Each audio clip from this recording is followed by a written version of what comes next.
Hello, everyone, and welcome to The Spiritual American. My name is Dr. Ann O'Hare, and I'm your host. And today we will be talking about generating happiness.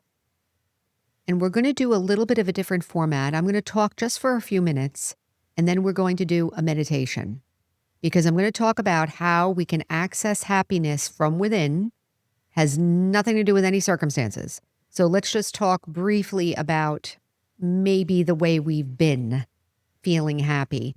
There was another episode about happiness and authenticity and happiness and excitement. And so you can look back at those episodes. Maybe I'll put them here. Is excitement healthy and happiness versus authenticity? You could take a look at that. That's like the intellectual overview of this. But what I want to talk about is how to generate happiness from within. How can I access that beautiful pearl or that beautiful flower inside of me? And for that, we need to look at, I'm going to say nature. Let's look at nature and look at maybe another thing we can look at is a baby. And I've used this example before, but let me give the examples quickly. So if I'm standing in a room with a bunch of adults and somebody walks in with an infant, something happens when the infant comes into the room. Everybody becomes happy and curious, and we're all doing baby talk, and I want to see the baby's foot, and I want to feel connected. Oh, the eyes are open, the eyes are closed. How much does it weigh? Blah, blah, blah. Like, there's a lot going on where you forget everything else, isn't it? You forget everything else, and I'm totally happy and totally engaged in interacting with this, I'm going to say, pure, innocent being. This being that can't talk, doesn't even know it has a body, really. And its presence, that little soul, not a little soul, it's a soul in a little body, but that soul's presence, the innocence, creates such a feeling of happiness and connectedness. And now for nature, we can look at nature too. Like, I was walking this morning, we have a lake near the house, and I'm walking around the lake, and I had shared this before, but there's a little bird it's not a little bird, it's like a medium-sized bird. And I guess they go swimming to eat on the bottom of the lake, and they dive down and their feathers get wet. So this one bird comes to the side and stands out with the wings out like this on the side of the lake, drying its feathers. And I really like that bird. I used to wonder, what is that bird thinking? Is that bird just being so peaceful and it's just doing its thing? And today, there were about 7 of them doing that. And I had never seen that before. And I just felt so delighted in myself just to see it, Remember when you were a child and we learned about all the animals? And there's something about nature. There's something about innocence. There's something about the way we were when we were young children. And think about when you're with children, you have to kind of downshift into that. You want to say downshift, but shift into that innocent kind of way of being. You have to use a limited vocabulary. You have to be kind of emotionally available, creating an emotional safety zone for the child all the time so that they feel okay. Plus you're watching, right? You're watching to make sure they're safe.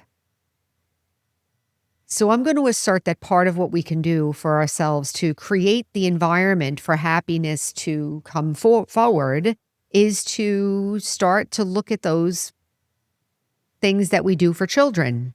And what is the thing? Nature doesn't have language either, by the way. So there's no language. When we're with children, there's a kind of a fascination of being with nature, and we love animals and things like that. And there's also, think about when you're a child, you're not really thinking about yourself. You're not really thinking about anybody else, but you're still interacting. So there's some bit of, now we would use the word detachment, but there's some bit of natural harmony that we have. So generating happiness on one hand, I'm going to say, is creating a harmonious energy, being here, being alive. Sometimes I say happiness comes from just being alive. And we'll do a meditation on that in a moment.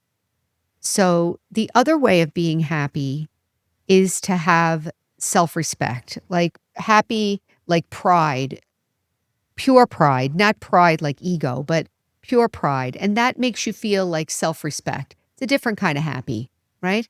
If I do things and I know that it's helping others and I feel good about myself and I recognize the value of what I'm doing and I start to feel good about myself. And that feeling of happiness is kind of like a self-contained self-respect.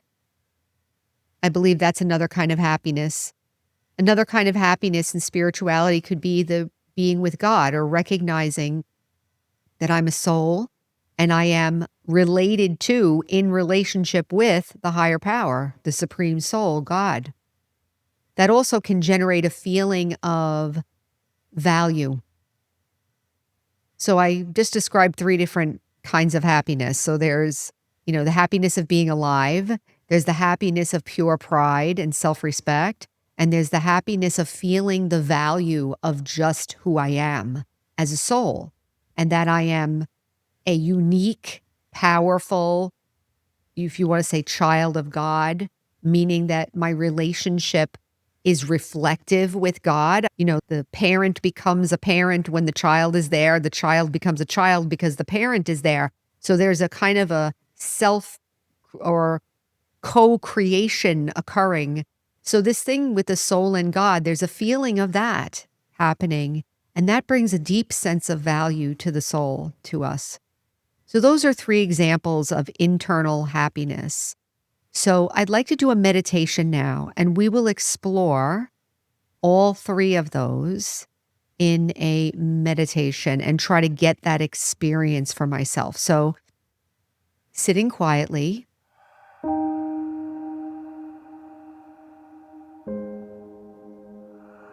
just let your body relax. You can either close your eyes or look at me. Look right here in the center of my forehead. There's a point of light behind me there, but just imagine that there's a point of light right here in the center of the forehead right here. That you're looking at a soul speaking through this body and that you're a soul as well.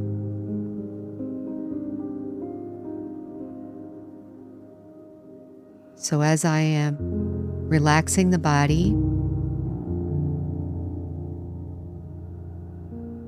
I begin to be aware that although there may be sounds, maybe even the sound of my own breathing, there's also silence. So I begin to gently and naturally listen to the silence. Just let the body relax. Breathe. Remember the star in the center of the forehead. That's the soul. I am the soul. My nature is peace.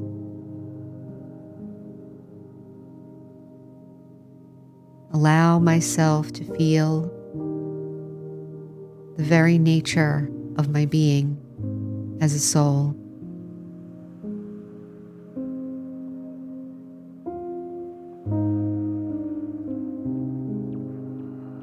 I imagine myself in a world of light. The soul is suspended in a world of light. So imagine that everything else is gone just for a moment, and I am the soul sparkling in a world of light. I am a perfect, unique point of living consciousness.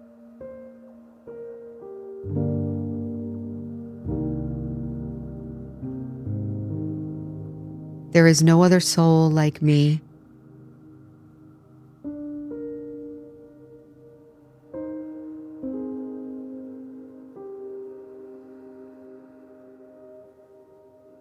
And as I let myself feel this gentle peace and silence,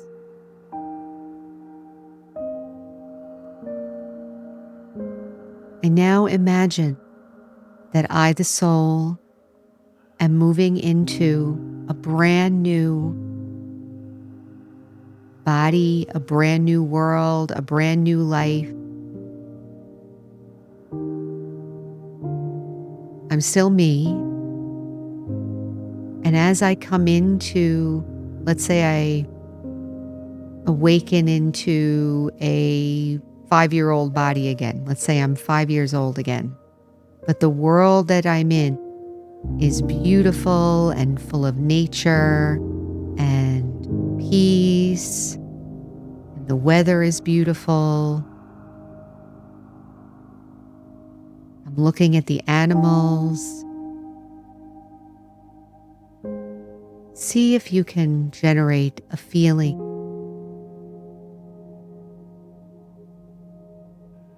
This feeling of being happy, just being alive. I'm alive. I have a body. I have a family. I have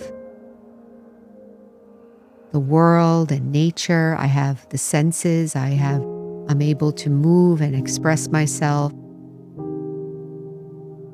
So just keep it very, very simple and see if you can feel the essence, the happiness of being alive. Soul doesn't need anything else.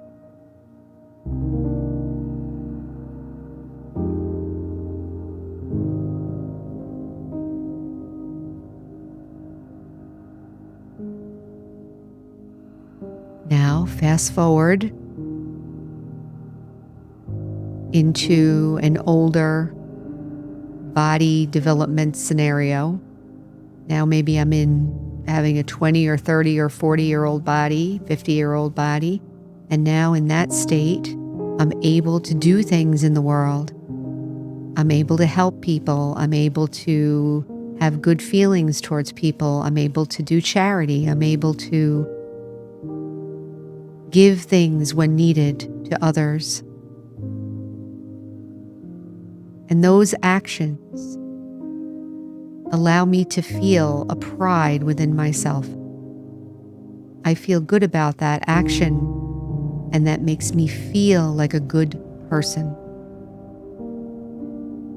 I feel good inside. There are not a lot of words. It's an intuitive feeling of self-respect and self-honoring.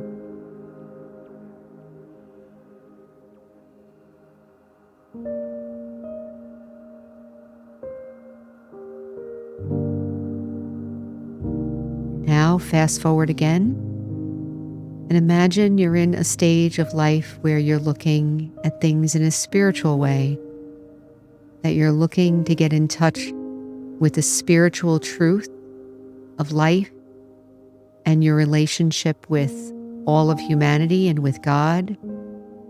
And imagine that you are now getting in touch with that very subtle, essence-full feeling of value. I am the child of God. I am part of this world family. I am unique and valuable and very much loved and cared for by the world. And just feel what that feels like.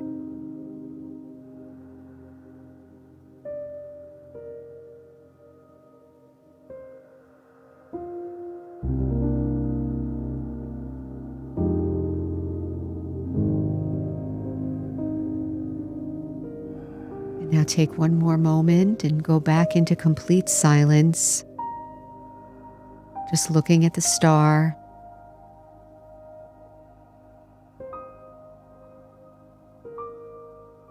And now gently bring your attention back to your body, back to the room. Come forward into your senses. Move your hands and feet a little bit, your fingers and toes, move around a little.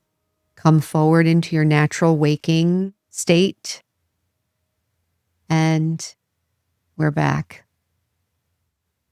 I hope you were able to have an experience there I would recommend playing this again, maybe using this again and practicing.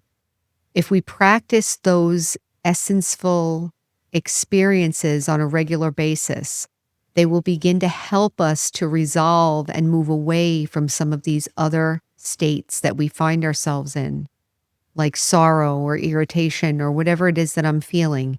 If I begin to feel the happiness of just being alive, the innocent happiness, the happiness of self-respect, and the happiness of being God's child, these all can help me feel, what else would I need? So I hope you practice and I hope you found value in that. I'll leave it there. Our slogan is heal, empower, and serve. And all of these episodes now where we're going more into experience and practicing these subtle exercises, that's all part of service. We're generating this new energy back into the world. So thank you all for listening, and we'll see you next time. Take care.